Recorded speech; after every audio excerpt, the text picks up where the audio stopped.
BMW set the world afire last May with the launch of the BMW R18 concept bike at the Villa d'Este. With the classic styling and a massive boxer engine, the world has hotly anticipated BMW's entry to the cruiser market, something that BMW hopes that will gain them some sales in America against Harley-Davidson and Indian motorcycles. Since that announcement, a new BMW spy shot seemed to make its way into the press every single month, keeping the world interested with the multiple possibilities. Well, yesterday afternoon, BMW officially pulled the covers off the production 2021 R18, and I've got mixed emotions on the bike. Over the course of this video, I'm going to talk through some of the highlights of the bike and some things that left me scratching my head. But before I jump into the video, I'd like to ask you to click that big red subscribe button and hit the bell next to it so you always know when I'll be releasing videos for your viewing pleasure. Now, with that wrapped up, let's jump back into the BMW R18. First off, it's hard not to comment on the massive boxer engine BMW built and shoved into the frame. How big is it? 1,802 cc's.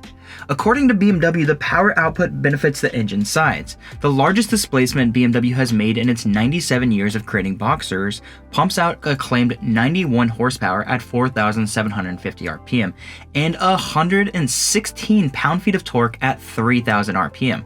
While the torque peak is impressive, the torque wave that the engine produces with over 110 pound-feet available from 2,000 to 4,000 RPM should make any cruiser fan quite happy. The modern 4-valve heads are still operated by pushrods activated by dual camshafts, which are chain-driven off the crankshaft.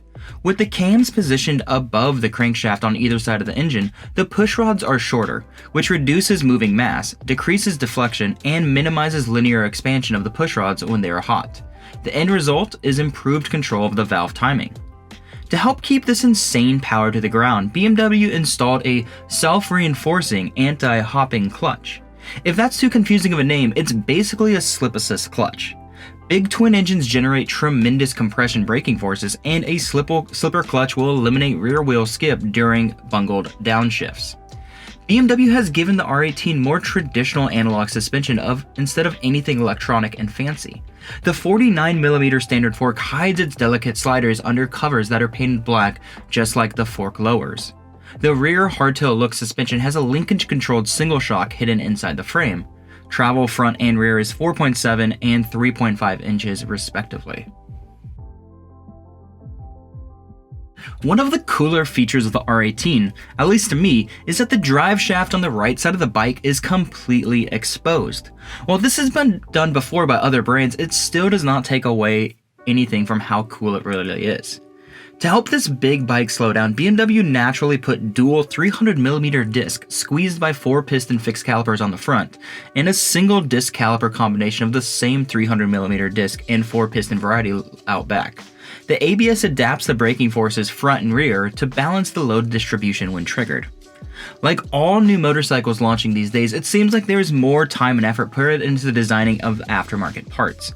Once you drop $19,870 for the first edition bike, I bet you can't wait to drop another $2,000 to get those mufflers replaced with what they should have come with from the beginning. Obviously, $20,000 seems like a lot of money, but compared to the segment, it's actually much lower than I anticipated. Those were some of the highlights of the bike. Now, let's talk about some of the issues. The exhaust is an abomination. I don't understand how this left the factory. It looks like a bloated chrome fish. It honestly hurts me.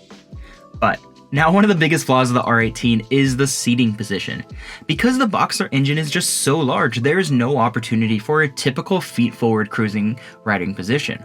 While BMW totes that it has a mid-mounted peg to offer the ideal compromise between a relaxed riding position and one for a more enthusiastic pace, I'm not sure they're going to have many fans with that design in America.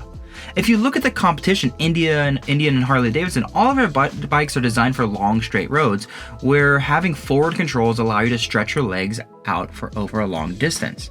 I don't see that position as being comfortable at all.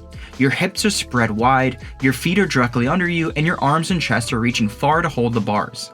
I guess the only way we actually know if it's comfortable is to get on the bike and ride it. While this bike may look fairly small in photos, the BMW R18 is a big bitch, with a wheelbase almost 4 inches longer than Harley's current Road King. It's also a whopping 750 pounds, which is 51 pounds more than the already plump fat boy from Milwaukee. Another thing that annoys me a bit, instead of having a traditional naming for the ride modes, BMW has introduced rock, roll, and rain to the mix.